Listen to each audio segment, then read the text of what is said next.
గుంటూరు జిల్లాలో town planning విభాగంలో ఏసీపీగా సేవలందించిన CH Venkateswarlu 36 సంవత్సరాలు సుదీర్ఘ సేవ అనంతరం వాలంటరీ రిటైర్మెంట్ తీసుకున్నారు.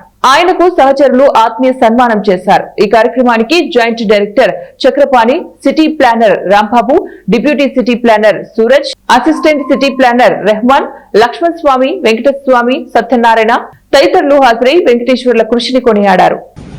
రవికుమార్ చెప్పాను, ఎందుకు అనవసరంగా చేస్తున్నావు, నా దగ్గర రాకుంటుంది, నేను వస్తున్నాను, కలిసి పనిచేస్తాను చెప్పాను. సార్ అన్నాడు కానీ రాలేదు. అనుకోకుండా ఈ ట్రాన్స్పోర్ట్స్ మంగళగిరి వెళ్ళటం, అక్కడ కొన్ని అది ఇట్లా కాకుండా ఏ డిస్ట్రిక్ట్ ఆఫీసులో లేకపోతే రీజనల్ ఆఫీసులో ఉండుంటే నాకు తెలిసి కంటిన్యూ అయ్యి ఉండేవాడు, మాతో పాటు కూడా సర్వీస్ లో ఉండేవాడు. అనుకోకుండా జరిగింది. అయినా అప్పటికి నచ్చేపాము. అది 1 month, 2 months, 3 months లేట్ అవుతా ఉంది. సరే లేట్ అయిపోతే ఆగిపోతాం అనుకున్నా, కానీ పట్టుబడి విక్రమార్కుడు ఆయన సాధించాడు. ఏదో అలాంటి మరి జనరల్గా ఏంటంటే ముందు నేను ఎక్కడ కూడా ఒక కొలికి చుట్టుకోవడం ఎప్పుడు ఫ్రెండ్ గానే చూశాను. ఎందుకంటే అట్లా అంత ఆయన అయితే ఉండేవాడు. డిపార్ట్మెంట్ విషయం పక్కన పెట్టినా సరే మన పర్సనల్ విషయం కూడా చక్కగా మాట్లాడుకునేవాడు. ఇట్లా వెళ్తా ఉండడం వల్ల నేను కొంచెం అప్లై చేసేసాను.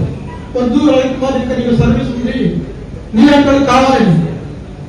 కానీ వెళ్ళలేదు, ఏదో అయిపోయింది. Thank you, congratulations. సరే వెంకటేశ్వర వచ్చాడు ఫీల్డ్లోకి, ట్రాన్స్ఫర్ అయిపోయాడు, గుంటూరు వచ్చాడు. నాకు చాలా హ్యాపీగా ఉంది. ఎందుకంటే నేను రమ్మన్నాను, అతను వస్తాడు, వచ్చాడు, నాకు మంచి హ్యాండ్స్ ఉందని చెప్పేసి నేను కూడా ఫీల్ అయ్యాను. 1 year హ్యాపీ జరిగింది. మధ్యలో అనుకోకూడదు, సడన్ గా సార్ ఇట్లా పెడతా అన్నాడు. నేను సీరియస్ చెప్పాను, ఊరిగా ఏం మాట్లాడుతున్నావు, నేనైనా కంప్లీట్ చేయవు, నేను ఉందామని చెప్పేసి అతను స్పీకర్ చెప్తున్నా కార్పొరేషన్కి, ఊరిగా పెడతామని చెప్పేసి నేను ఒప్పుకోలేదు. సరే ఆలోచించాడు, మొత్తానికి లెటర్ పెట్టాడు. నాకు కూడా తెలియదు. ఇప్పుడు ఎప్పుడు చెప్పండి, ఆయన కొన్నాళ్ళు ఆపాడు. తర్వాత ఇక ఈ వారం నాకు ఫార్వర్డ్ చేస్తే నేను కొన్నాళ్ళు ఆపాను. ఆఫీసర్కి వచ్చేసి కలిసాడు, సార్ కొంచెం పంపించండి సార్. లేదు ఆలోచించుకొని చెప్పేసి చివరి ఇక అప్పుడు ఫార్వర్డ్ చేశాడు. నేను ఎందుకంటే ఇంత అడుగుతున్నానంటే ఈ జనరేషన్ లో ఇలాంటి దొరకరు. ఏ స్థాయి లేదు, ఈయన వర్క్ ఫ్రెండ్షిప్ కానీ నాకు చెప్పినట్టుగానే వడ్డీ ఫ్రెండ్షిప్ లాగా ఈయన స్థాయిలో ఇలా ప్రోటోకాల్ కానీ, ఈయన పద్ధతి, ఈయన హానెస్టీ, డిగ్నిటీ, ఇట్లాంటి వాళ్ళు ఈ జనరేషన్ లేదు.